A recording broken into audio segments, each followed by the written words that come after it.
Welcome back. Today we are going to talk about the Hidizs MP145. Probably stands for magnetic planar 14.5 millimeters.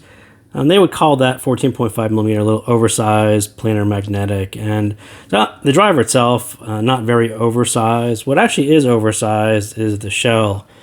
Quite a big shell. And for those of you who read all their marketing material, which there is an abundance of, this sort of signifies the whale tail and the tie-in to the Save the Whales Foundation that they're trying to tie into with their Kickstarter program, and some of the proceeds go to that. So you can read more on that later. I don't have a whole lot to say on it, but I will have a link to it. So there you go, Hidizs MP145. And as I said, the shells are kind of big, and we'll talk about it a little bit later as well. But it's supposed to be two vents right there. I'm not sure those go through all the way, or they are decorative. But yeah, the shell itself is quite big. The nozzles are big as well, and we will talk about that. This one is also removable, so if you actually screw these off, you can replace it, and they give you a container right here, which has, that is the rose gold. So here you get the silver and the red come in a little cute little box like that, which is actually pretty cool. So most important thing in the box are 3 sets of tips, and I highly advise working your way through all 3 tips. See which one worked better for you. Again, it kind of comes back to bigger shells, bigger nozzle. If you assume that you're going to try your normal tips, and you know, it's just a little bit harder to get that to work because the shells are a little bigger and the nozzle's bigger. Your typical tips may not work, so I highly suggest working your way through the tips that they give you, work your way through any tips that you have, because it does become more challenging to get this to fit right, to get a bigger nozzle to fit right in your ear. I think the assumption that you'll just throw on your regular tips may not work in this case, because everything is a little oversized, as I said on the cover. The cable, actually a nice SPC cable. Nothing bad to say about it. It's actually nicely done, kind of right along with the price. I think that all fits well together. There is a case, which I don't have here, which is also in the box. But let's kind of jump into it. We have a lot to go through here, and we'll kind of start kind of at the top.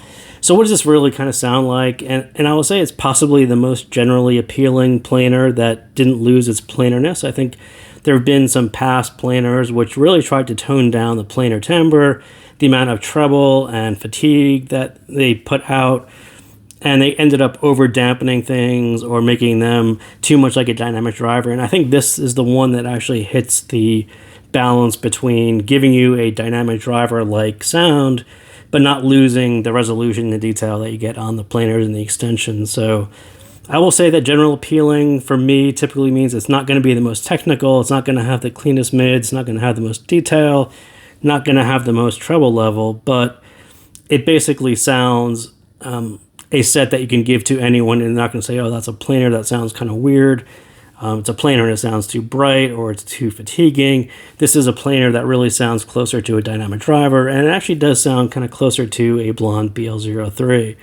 And if you continue to listen a little longer, you'll start to hear those planar bits start to show through. The resolution and the detail and the extension, all that stuff actually comes through quite well on this set. And as I said, kind of better than some of the past sets who tried to do a similar like tuning. It's just not tuned for a treble wow set or a treble wow moment. You know, that those kind of sets like Stellaris, where you put them on and kind of right away the treble kind of seared right in your brain how bright and extended it was. This might be more of a bass set in that respect, where it's got a lot of bass, but you know, for me, it's just kind of a nice long session sound. And I kind of pick out BL03, and I'll say it has this similar tilt to it. And BL03 is in the blue, and you can kind of see that one is mostly how that one is tilted. Bass is up here, and the treble is kind of down here, and it just gives you kind of a center of gravity is kind of down here in the kind of the mid bass area, as opposed to being up here, which is kind of your typical Harman thing.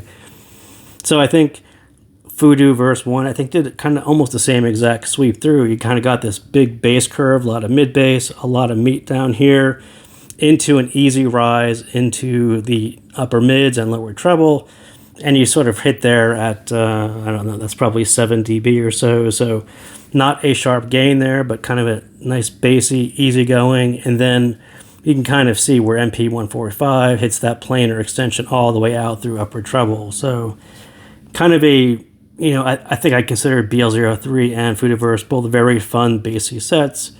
MP145 sort of throws on that planar extension and some of the resolution and details that you aren't going to get on a single dynamic driver or even a hybrid like Foodiverse. So yeah, this one is kind of right up my alley. I really love that signature. I love that fun signature. I love BL03. I like Verse. I like Foodoo.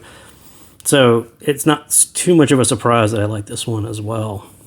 But as I was just alluding to, this is sort of why planars aren't really going anywhere. You really can't do this on a hybrid at $120. And to hit a bass level like this, where it doesn't really ruin the mids, and to have a treble level that extends all the way out here. So you get extension, lots of bass, very clean mids, high resolution, great detail, nice easygoing upper mid, and then really extended, nicely detailed, nice resolution.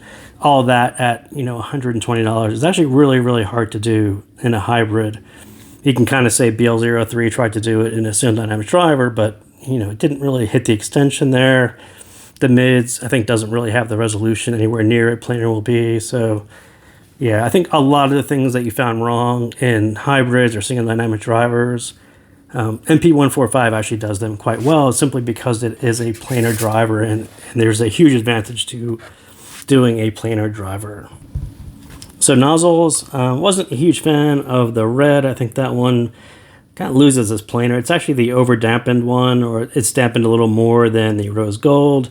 So I think it loses a lot of the planar resolution and detail that I was expecting. And the silver is sort of the opposite, and it's a bright, undampened version, and that one tends to be too bright. It really loses the balance and loses the forgiving treble, which is actually a pretty good thing about this one. And I think, ironically, it loses details in stage because it flattens everything.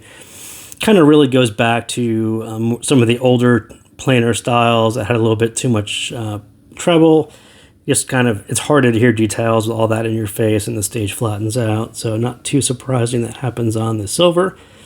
So volume, I'll say this is another one that has a minimum for the mids to rise over the bass and treble to expand. The silver might work better at lower volume, and it kind of adds emphasis to the 5K, but yeah, I think generally, and I probably would say the same thing about all three of these sets, and especially about Foodoo, is that when you tilt everything, you have like a bigger bass here and a more relaxed upper mids. You do need to have a little bit of volume to hear all of this come up into place.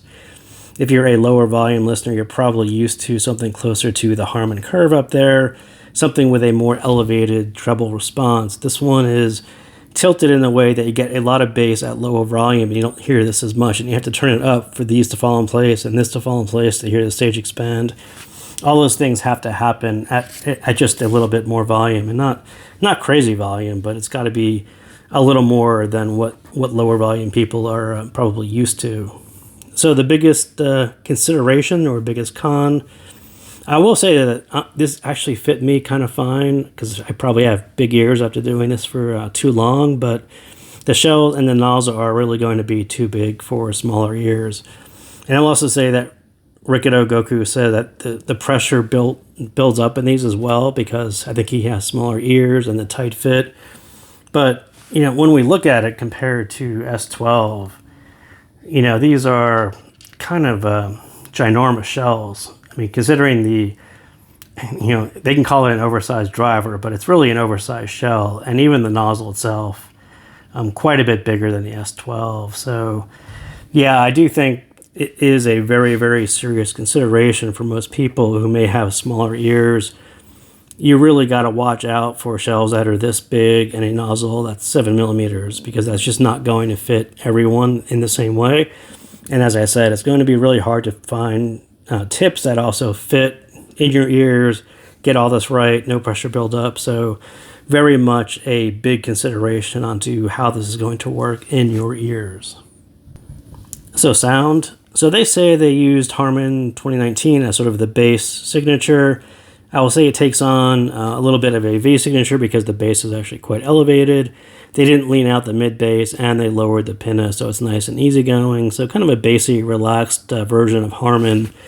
And we can kind of see where the mid bass is quite a bit over Harman, and this is quite a bit below. The red is the MP145. So all of this is below the Harman curve. This is above the Harman curve. So I don't know if you could really call it Harman anymore, but it ends up being a very bassy. This takes on a more of a V. This takes on a more relaxed version of that. So, but I think in their marketing, I think they talk about the Harman 2019. And as I said, the hardest part to really understand with the set is that balance is shifted lower, sort of into that mid bass, into the lower mids, which isn't common for planers. If you tried other ones like the S12, right, this guy is sort of shifted into the upper mid area and the treble area. That's where these guys shine. This one is more lower into the bass region. So if you're a bass fan, you'll sort of get that. If you are sensitive, kind of in the same way. So everything is shifted lower, which isn't too common. And if you're very sensitive to that upper range timbre, it's going to be shifted lower because of the tilt of this thing. And I'll talk a little bit about later, but it's sort of like BL03, where everything is sort of shifted down a little bit. So this is shifted up, and this is going to be shifted down a hair. So if you're very sensitive to strings and how high they can soar, and you have the upper reaches, the upper bits of strings, I think that is where I think people will actually notice that. Is it easier to drive? They can say it's easier to drive, but it's still one of those things that every planer, it's better. A better source is still going to be better for all planers, and I'll kind of stick with that because it just throw whatever source you have on it, it will make sound and it will do something. The better source that you have, the better it will sound. They scale quite a bit over your phone, so do check that out. And as I said, spend a lot of time with tips and source and volume. All those things really affect your experience with this guy, so do spend a lot of time on all three of those. So for bass, so I will call it planar bass turned up to really handle pop music with ease. And I think that's kind of accurate. And look, I was just talking about it. We've talked about it a couple times already. I think it is an elevated amount of bass. And the most important thing to realize is that Hidizs historically has not been a bass light, bass shy, bass neutral. I think Audio Reviews Network, I think he has a pretty good selection of past Hidizs sets.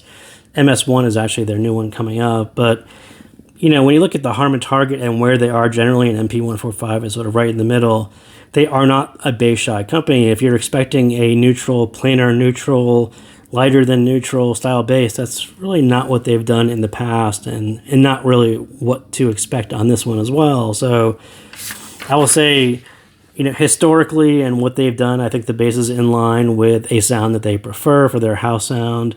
There's definitely moments where it oversteps into too much, and for bass critical folks, I think it's probably going to be too much, and I don't think that they were the target, like I just said. I think historically, Hidizs likes a little bit more bass, and the level is definitely more fun, more full than neutral. And if you're bass critical, it is a bassy set, and the target is really for people who like more than not enough, right? You have to really like more bass than not enough bass, and that is pretty much the person who this one is targeted to. Definitely a fun quantity, and it's aligned to the historical bass levels that they've done. So not too much of a surprise that they threw a lot of bass on this one. As I said, I like BL03. I like that kind of lower fun, full, rich sounding set, and this one kind of hits that for a planer, which is sort of unique. It's pretty cool. Mids, I do think that, again, it's kind of hard to get away from what happens here and this area right here, how much mid bass actually carries over right into your lower mids. Does this fall back a little bit? And it's really hard to get away from it not doing that. And I think it happens here. But I will say you really do need to find tips to really sharpen that transition up. And that's why I stuck with the balance ones here. I think they did it. You get a little bit of bass leak out of these, and it tends to sharpen up this little transition from the mid bass into the lower mids. And I think that actually worked out pretty well for me. Critical listeners, you'll definitely notice when the likability, where that BL03 part, that signature sort of ends and the planar resolution and detail kind of shows through. And you really do start to deceptively good parts of it, I think are those moments that really go from, hey, this sounds quite good, sounds BL3, quite good, too, I really haven't heard that part before, or with a stage like this before. There is this transition from, hey, this sounds pretty good, to, yeah, now it sounds like a planar, and I start to hear a lot of the planar parts showing through. And yeah, it's sort of deceptively good in that way. It's not outright in your face, you know, blasting you like Stellaris with planar treble and extension. It's this very subtle, you know, hearing little bits. And I've been listening to a lot of hybrids lately, so I sort of immediately started noticing little bits that were missing from those sets and showing up on MP145. And yeah, a lot of subtle things. It doesn't hit you over the face with detail or treble or anything else, but when you compare it to sets with similar signatures, and some of the smaller things that you might have missed on those actually do come through quite well on this one.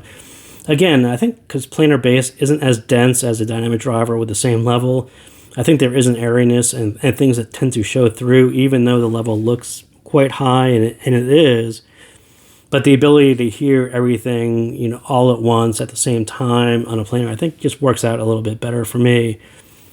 And so do you get those Harman over-energetic female vocals? No, it's not like that. I think when you look at the upper mids and where they are, that's about 7 dB, so quite a relaxed version compared to Harman over-energetic female vocals.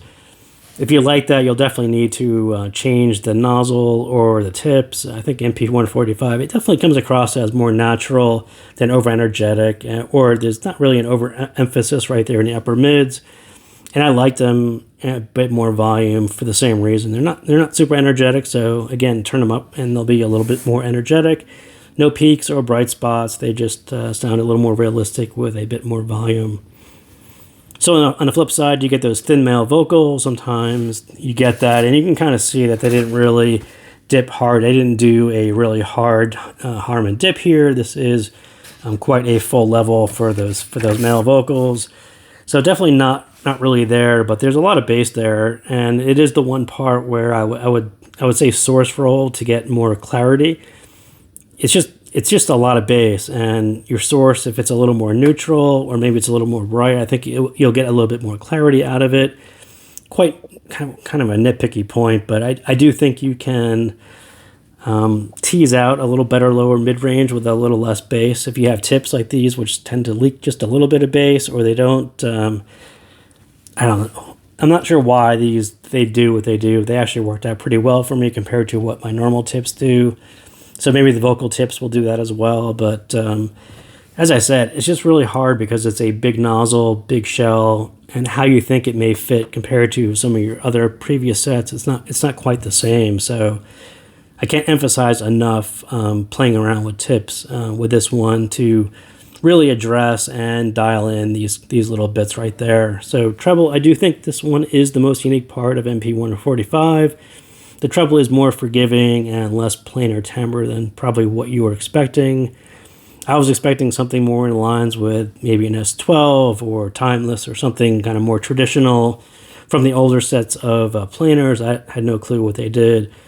I think when they talked about Harman 2019, I kind of got an idea, but they didn't really push into a really big V to match the bass, right? They could have really pushed this up so it really balanced this out, and you had a much bigger, more energetic treble, but they didn't. So they left this bassy. This is a little bit more relaxed.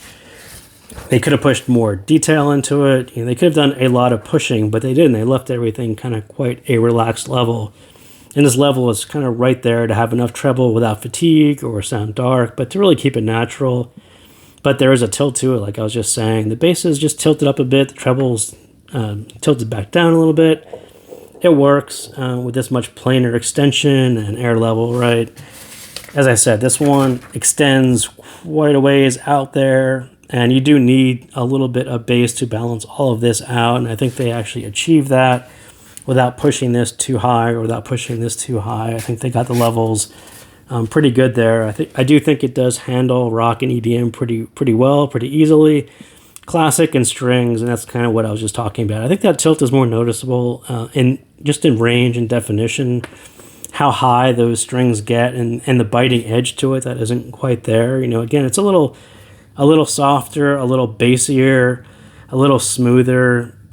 Tips can kind of get you there to untilt it a little bit, but not quite, especially if you are used to a Timeless or a Dioko or even in the original S12 that had a real biting edge in the treble. This one is not like that. This is definitely more of a smoother BL03 sound. So stage, again, really nicely done because there's enough mid bass, there's enough lowered pinna, it's nice and relaxed, plenty of treble extension to set up a great stage. But I'll say what's more noticeable, I think the stage is actually really, really good. It's not as noticeable because it's just there and it works really well on the set. But after you stop listening to the stage, you start to notice the planar separation and the dynamics and the black background this one gives you, the bassy balance that it has. You know, you sort of take the stage as transparent, it's just big and huge, and it does its job very well. And then you start to notice everything else that's inside the stage and how well it's done.